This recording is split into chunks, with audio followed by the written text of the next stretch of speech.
이 어려운 시대에 그 어려운 그 상황 속에서 누가 주님의 몸된 교회의 힘든 일을 할 수 있을까? 이런 질문도 되겠죠. 성도 여러분, 하나님은 천지와 만물을 창조하셨습니다. 믿습니까? 하나님은 천지와 만물을 창조하신 하나님이세요. 그런데 타락 이후에는 하나님께서 인간 세상을 일하시는데 하나님 홀로 일하시지 않고 사람을 통해서 일하십니다. 믿습니까? 네. 창조는 하나님 홀로 하셨지 누구를 데리고 하신 게 아니에요. 그런데 인간이 타락 이후에는 하나님은 사람을 통해서 일하십니다. 큰 일이든 작은 일이든 사람을 통해서 일하시고, 그리고 하나님은 사람을 키우세요. 사람을 키워요. 사람을 쓰려면 인재를 키워야 됩니다.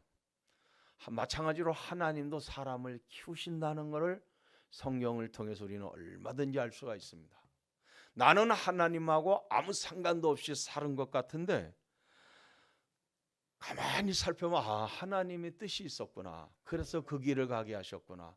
그래서 이렇게 하게 하셨구나 하는 걸 느끼게 됩니다. 하나님은 사람을 통해서 일하세요. 그리고 사람을 키우셔요. 하나님의 합당한 자로. 죄로 타락한 인간이 하나님을 잘 아는 방법이 뭐예요? 기록된 말씀을 통해서만 알 수 있어요. 믿습니까? 기록된 말씀을 통해서만 알 수 있어요. 기도하면 알 수 있다고 여러분 이렇게 말을 하면 안 됩니다. 기도하면 알 수 있다. 성경은 무슨 성경? 기도하면 알지. 아니에요. 무슨 미신도 아니고 그렇게 해서 하나님을 아는 것이 아니에요.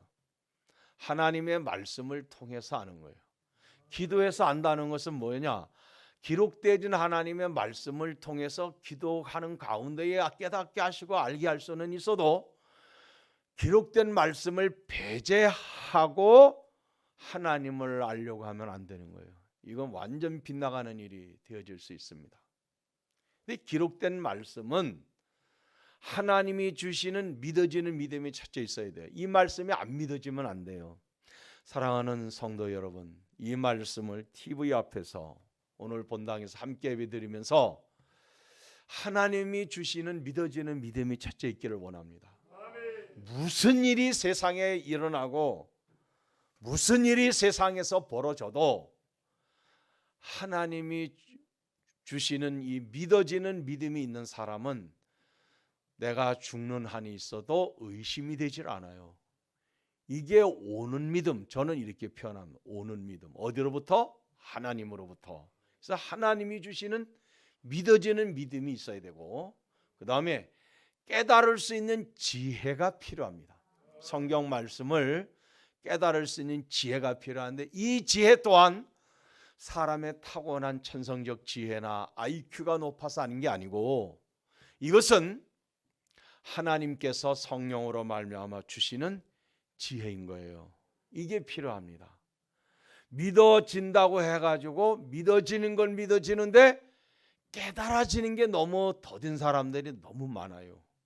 이 깨달아지는 일이 신속하다는 것은 그만큼 성령이 굉장히 예민하게 나와 함께 하시면서 알게 하신다는 거거든요. 그래서 알아진다는 것도 인본주의적인 지식을 통해서 알아지는 게 있고 하나는 성령의 지혜를 통해서 알아지는 게 있는데 하나님의 말씀은 인본주의적인 그런 인문지식을 통한 그런 개념으로 접근해서 알아지는 건 문자는 알 수 있을지 몰라도 하나님의 깊은 영성이 있는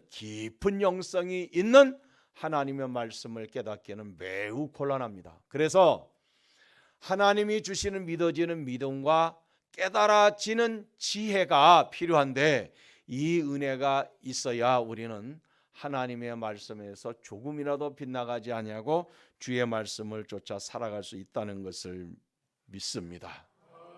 이 은혜가 다 우리 모든 성도에게 있기를 원합니다. 하나님은 사람의 숫자가 많은 것도 많은 거지만은 그 가운데서 하나님을 성실하고 정직하고 바르게 찾고 믿는 사람을 하나님이 찾아요. 우리가 그걸 알아야 됩니다.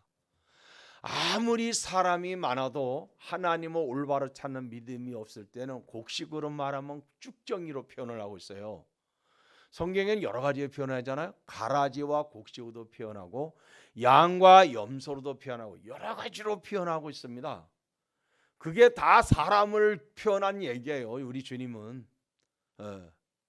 그렇기 때문에 우리는 하나님에 대한 정말 찾는 믿음이 바로 서 있어야 되고 성령의 지혜를 통해서 바로 깨달아 아는 그러한 우리 모든 성도가 되기를 참으로 주의 이름으로 축복합니다.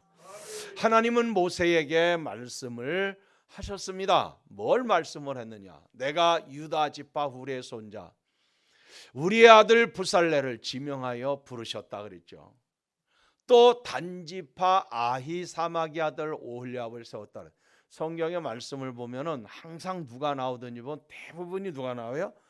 그의 할아버지는 누구고 아버지는 누구고 조상은 누구, 항상 이렇게 얘기합니다. 십계명의 기록을 통해서 우리에게 주신 말씀이 뭐예요? 하나님을 경외하는 자에겐 자손 1000대까지 복을 준다는 거예요. 그러니까 1000대까지 복을 받는다는 이 1000대라는 말은 상징적 숫자예요. 왜 그렇게 보느냐 하면은 1000대라고 하는 이 대가 이게 얼마입니까? 끝까지 가는 거예요. 100대만 내려가도 그게 엄청난 세월이고 역사인데. 그러니까 하나님을 경외하는 자에게 자손 1000대까지 복을 준다는 것은 최초의 시조가 되는 이가 믿음으로 그렇게 복을 받는다는 게 아니고 최초의 시조가 그렇게 믿었으면 대대로 그렇게 믿어야 그 복이 계속 유지가 된다는 거예요. 그렇게 믿어야 됩니다. 그러면 시초가 하나님 잘 믿었으면 대대로 내려가면 하나님을 까마득하게 잊어버리고 살아도 구원받고 영생 얻는 건가? 그건 아니잖아요. 그러니까 대대로 하나님을 잘 믿어야 되는 거예요. 그래서 여러분들은 자녀들에게 하나님의 복을 대대로 받도록 기도해 줘야 되고 하나님의 말씀을 각인시켜 줘야 되고 하나님의 복을 받도록 항상 축복 기도를 해줘야 되고 나는 가난하게 살았고 나는 어렵게 살았어도 내 자손들은 더 잘 되기를 원하고 저도 기도가 그렇게 나와요. 하나님 내 아들도 잘 되지만 하나님 내 손자들이 잘 되게 하옵소서. 이상하게 그 기도가 더 잘 나오는 이유는 나도 잘 모르겠어요. 그런데 그렇게 기도가 나와. 하나님 내 손자들을요 잘 되게 하옵소서. 하늘의 신령한 복과 땅의 기름진 복을 받 모르겠는데 자관 그렇게 기도가 나오니까 그렇게 하는 거예요. 그러니 할아버지 할머니 되신 분들 손주들 위해서 얼마나 기도를 많이 할까 이런 생각이 드는데 왜냐하면은 그렇게 나오는 거예요. 그러니까 대대로 하나님의 복을 받는 집안이 우리 성도님들 되기를 원하고 정말 대대의 복을 받아야 돼. 딸이든 아들이든 그건 상관이 없어요. 그냥 대대의 하나님의 복을 받는 거예요. 그거 얼마나 아름다운 일이에요. 이 부살렐이라는 뜻은 하나님의 그늘이라는 뜻이에요. 하나님의 그늘 안에 이런 뜻이에요. 보호받는다는 얘기죠. 이게 부살렐은 하나님의 보호받는 사람이에요. 오홀리압은 아버지의 장막이라는 뜻을 갖고 있어요. 그러니까 정말 말 그대로 여호와의 하나님 여호와이신 하나님께서 기거할 수 있는 하나님의 성전을 위한 장막을 정말 만드는 일에 함께하는 사람이 된 거예요. 그러니까 하나님 보호 아래 하나님의 장막 같은 얘기네 보니까 다 하나님의 은혜 안에서 하나님이 기뻐하시는 성전을 세우는 일에 쓰임을 받겠다는 게 이게 얼마나 큰 축복인지 우리가 이러한 복으로 살아야 할 줄 믿습니다. 타락이요 하나님은 사람을 통해서 일하시는데 앞에서 말씀드린 것처럼 하나님은 나의 하나님, 나의 아버지 되신 것을 가르쳐요. 그래서 예수님은 이 세상에 오셔가지고 한 번도 하나님은 여호와시니라, 여호와이신 하나님이시니라 이런 말 다 한 번도 안 하셨어요. 예수님 공간 마태복음에서 요한계시록까지 한번 보세요. 여호와라는 야훼 하나님을 말한 적이 있나? 없어요. 뭐라고 가르쳤어요? 나의 아버지 곧 너희 아버지. 항상 내 아버지 곧 너희 아버지. 하늘에 계신 하나님, 하나님 아버지, 아버지 하나님, 내 아버지 곧 너희 아버지. 항상 우리에게 하나님을 아버지로 가르쳐 주셨다고. 그러니까 예수님과 우리를 동격에다 놓고 지금 예수님은 하나님을 가르치신 거거든요. 그러니까 우리는 하나님을 부를 때 아버지 하나님, 아버지 하나님. 그러니까 성경 말씀을 통해서 우리가 알아야 되는 건 뭐예요? 나의 아버지다. 얘. 누가? 여호와이신 하나님, 하나님이신 여호와는 곧 나의 아버지가 되신다. 왜? 예수님이 가르쳐 준 대로 하기만 하면 뒤로 자빠져도 먹을 게 생겨. 이건 제 얘기고, 요 얘기는 하나님의 복이 임한다고. 예수님이 가르쳐 준 대로만 하면. 사람은 무엇이든지 가만히 보면은 좀 힘들고 어려운 일이 있을 때 겁부터 내는 경향이 있어요. 그런데 하나님은 나의 아버지가 되심을 믿으면 두려워할 필요가 없는 거예요. 사람이 불안해지고 초조해지고 이러는 경우가 적지 않게 많습니다. 사실요. 굉장히 많아요. 그런데 하나님은 나의 아버지가 되신다. 이걸 믿게 되어지면 겁이 나지 않고, 겁이 날 때, 두려워할 때, 염려할 때, 불안해하고 초조할 때 주여 주님 믿습니다. 주님 의지합니다. 그래 봐요. 마음이 편안해지지. 한번 해보자고요. 자, 여기서 하는데 뭐라냐. 주님 믿습니다. 의지합니다. 시작. 가슴 속에서 나오는 소리래. 입에서만 나오는 소리만. 시작.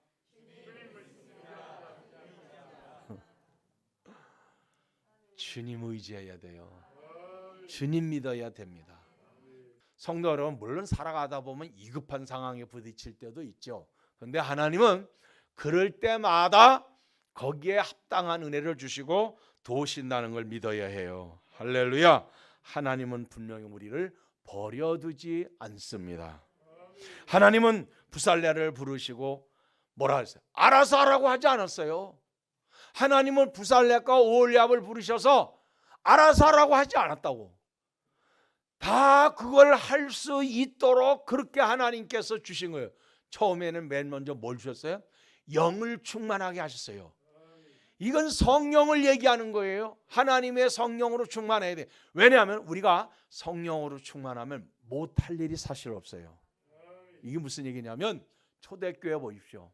오순절날 모든 사람들이 모여있는 가운데에 하나님의 성령 충만하게 임하니까 모든 모였던 사람들이 나가서 너도 나도 할 것 없이 막 전도하면서 예수를 전파하잖아요.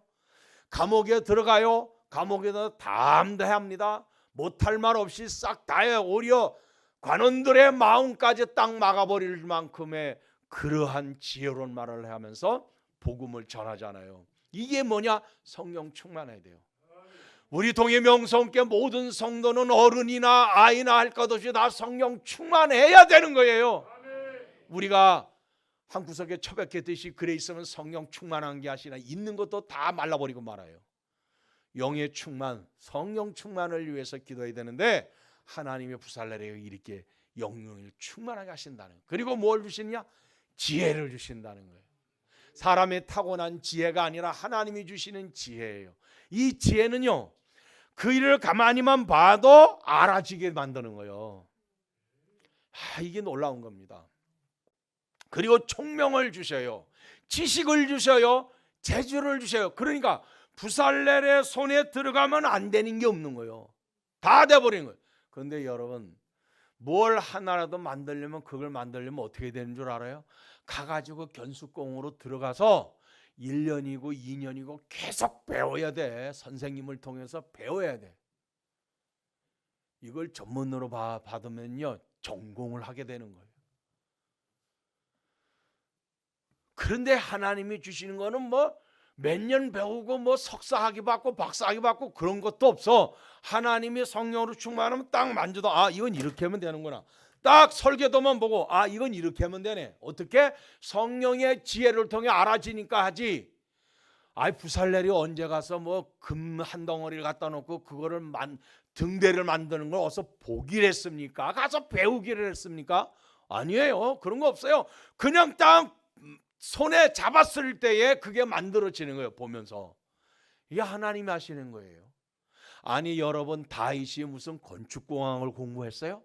근데 하나님께서 성전에 대한 모든 것을 하나님께서 성령으로 영감으로 그를 감동하시고 하나님께서 그에게 보여주시면서 그리라는 거, 그런데 100% 너무 멋지게 나온 거예요. 누가 한 거예요? 하나님이 그렇게 일하셨어요. 하나님이 일하시는 걸 믿어야 돼. 하나님은 부살렐에게 일할 수 있는 능력을 주신 거예요. 이 시대를 살아가면서 우리도 꽉 막힌, 사방이 꽉 막힌 그런 답답한 곳에 있는 것처럼 우리가 생각하지 말고 하나님을 향하여 소통, 교통의 역사가 있기를 원합니다.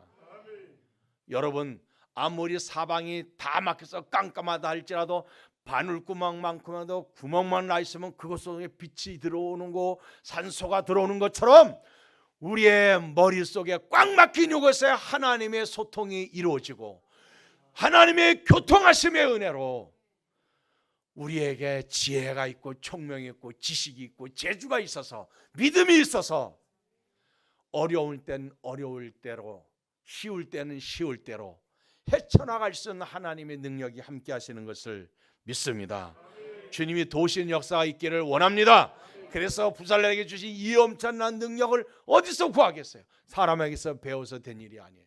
하나님이 주신 축복이며 은혜이며 선물인 것입니다. 하나님은 달란트의 재능과 지혜를 주셔서 일하게 하시는 이가 하나님이신 거예요. 그러니까 하나님의 성령의 지혜가 우리 동해 명성교회 모든 성도에게 충만하기를, 넘치기를 원합니다. 이게 하나님이 주셔서 알게 하는 건요, 사람이 가르쳐 가지고 이게 될 일이 아니에요.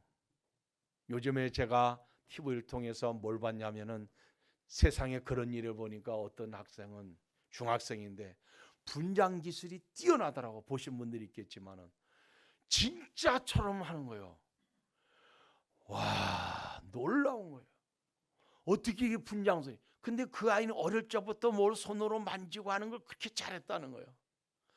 이 얼굴에 상처 난 것을 화장을 통해서 표시를 하는데 진짜 상처가 난 것처럼 하더라니까. 손이 찌꺼져 가지고 이곳에 쩍 벌어져 가지고 피가 막 나오는 것 같은데 화장을 통해서 그렇게 만들었는데 진짜 이게 찢어져 가지고 피가 나온 것처럼 정말 그러게, 야, 분장술 대단하구나. 정말 대단한 재능이 있구나. 제가 그거를 느꼈어요. 하물며 하나님께서 달란트의 재능을 주셔서 일하게 하실 때 사람이 타고난 지혜를 여러분 그 지혜에 못 미치겠어요? 하나님의 능력이 함께 하시는 것을 믿습니다. 오홀리압도 마찬가지였어요. 하나님은 오홀리압을 세워 부살렐과 함께 하도록 했습니다. 부살렐 곁에 오홀리압이 있다는 것은 하나님이 붙여준 사람이에요. 왜냐하면 하나님의 일을 잘 할 수 있도록 붙여준 거예요.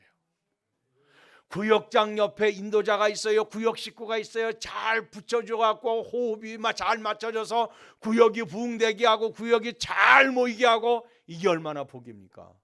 교회도 마찬가지예요. 목사님 곁에 누가 있느냐에 따라서 그 목회가 힘들어지고 행복해지고 은혜로워질 수가 있는 거예요. 누가 그 곁에 있느냐에 따라서 괴로울 수 있고 행복할 수가 있는 거예요. 여러분 곁에 어떤 사람이 있느냐에 따라서 여러분의 가정이 행복할 수가 있고 불행할 수도 있어요. 우리는 부살렐 곁에 오홀리압처럼 이런 가정의 모습, 이런 직장의 모습, 이런 교회의 모습이 되어지기를 원합니다. 우리는 주님의 몸된 교회를 위해서 하나님께서 붙여준 성도들이 되어야 됩니다. 교회가 잘 되도록 협력자로 붙여준 성도들이 되어야 돼요. 이렇게 세움을 받는 이들이 복인 거예요. 할렐루야. 하나님의 회막 성전을 위해서 부살렐이든 오홀리압이든 한 번도 해본 일이 아니었습니다. 그러나 설계도만 보고서 실수 없이 그 일을 해냈던 거예요. 이게 하나님의 능력입니다. 사람은 일을 해놓고 나면 마음에 안 들면 다시 뜯었다 하기도 하고 찢었다 다시 하기도 붙이기도 하고, 사람이 일하다 보면 실수가 있으니까 이건 아니다, 이렇게 하면 안 된다, 다시 취소하고 다시 하고 막 이런 일이 얼마나 비일비재가 많이 있는 줄 몰라요. 그런데 하나님이 하시는 일은 그렇지 않아요. 성도 여러분, 노아가 방주를 만든 일이 100년이 넘게 걸려서 방주를 만들었어요. 그러면 뭐든지 100년을 이게 100년을 이게 간다는 것은 제가 볼 땐 불가능하다고 생각합니다. 10년만 가도 우리가 아무리 좋은 전자제품을 사도 10년 쓰고 나면은 완전히 덜덜거리는데 이게 100년을 견딘다는 것은 불가능한 일 아니겠어요? 근데 노아는 그 방주를 어떻게 만들었느냐? 하나님이 설계하신 설계도대로 방주를 만들어 나간 거예요. 100년이 지나도 이 방주를 지탱하고 있는 나무가 썩어 나간 적도 없고 물이 새가지고 물이 들어와서 방주가 침몰됐다고 기록한 것은 없으니까 뭐예요? 하나님의 계획대로 하나님의 설계대로 순종하고 나갔더니 완벽하게 홍수라는 대환란이 지나가도 그 방주 안의 모든 생명들은 안전하게 편안하게 지날 수가 있던 거지. 이게 하나님이세요. 우리에게도 실수하게 내버려 두지 아니하시고 하나님께서 성령으로 일하게 하심을 믿어야 합니다. 우리는 이 시대 속에서 성령과 말씀에 붙들려서 살아야 됩니다. 성령과 말씀에 붙들려서 쓰임 받아야 돼요. 성령과 말씀에 붙들려서 충성해야 됩니다. 아예 묶여 살아야 한다고 표현하면 더 좋을 것 같아. 우리는 성령과 말씀에 묶여 살아야 됩니다. 이 묶인다는 개념은 무엇을 생각할 수 있냐면은 항구에 들어온 배가 정복하기 위해서는 닷을 내려야 돼. 부두에 매여 놓아야 돼요. 그렇지 아니하고 그냥 내버려 두면 이 배는 아무리 큰 엄청나게 큰 수십만 톤의 배라 할지라도 지멋대로 떠다니다가 완전히 파괴될 수가 있어요. 이 세상은 우리 인간으로 하여금 가만히 있게 내버려 두지를 않아요. 그래서 우리의 마음은 환경에 따라서 요동치는 거예요. 그러니까 우리가 묶여 있어야 돼. 어디에? 성령과 말씀에 묶여 있으면 아무리 파도가 치는 것처럼 세상의 모든 문제가 크고 작은 문제가 파동을 일으켜도 우린 절대로 무너지지 않아요. 깨지지 않아요. 왜? 성령과 말씀에 붙들려 사니까. 할렐루야. 코로나 재앙 속에서도 예수 믿는 일이 그래요. 코로나보다 하나님을 더 두려워해야 됩니다. 코로나에서 구원하시는 하나님이신 거예요. 코로나 상관없이 하나님을 믿고 나가야 돼요. 하나님의 구원하심을 믿어야 하고 믿음으로 우리는 바로 세워가야 할 줄을 믿습니다. 하나님께서 나를 도우심을 믿어야 됩니다. 믿습니까? 나와 함께 하심을 믿어야 돼요. 사람이 생각할 때 안 될 것 같지만 하나님이 기뻐하시는 일은 다 되게 하시는 이가 하나님이신 거예요. 할렐루야. 하나님은 다 되게 하시는 겁니다. 결론적으로 정리합니다. 하나님을 믿고 의지하는 모든 성도 여러분들이 부살렐과 오홀리압 같이 되기를 축복합니다. 돈으로 살 수 없고 배워서 할 수 없는 거, 힘으로 할 수 없는 일이 하나님의 능력으로 되는 걸 믿어야 돼요. 부살렐과 오홀리압은 광야의 성막교를 세우는 일에 쓰임을 받은 보배로운 일꾼이었다면 이 시대 속에서 우리 모든 성도들은 예수 그리스도의 몸된 교회를 세워가는 일에 부살렐과 오홀리압이 되기를 축원합니다. 두려워하지 말고 염려하지 말고 초조하지도 말고 불안해하지도 말고 고민하지도 말고 흔들리지도 말고 뭐예요? 오직 예수를 믿기만 잘하면 되는 거예요. 예수만 잘 의지하면 되는 거예요. 오직 예수만 바라보세요. 세상을 바라보며 흔들려서 넘어집니다. 주님을 바라보는 사람은 끝까지 주님이 지켜주셔요. 우리 동의 명성에 사랑하는 모든 성도들이 어디에서 이 말씀을 듣든 하나님만 바라보시기 원합니다. 예수 바라보면서 승리하기를 주의 이름으로 축원합니다.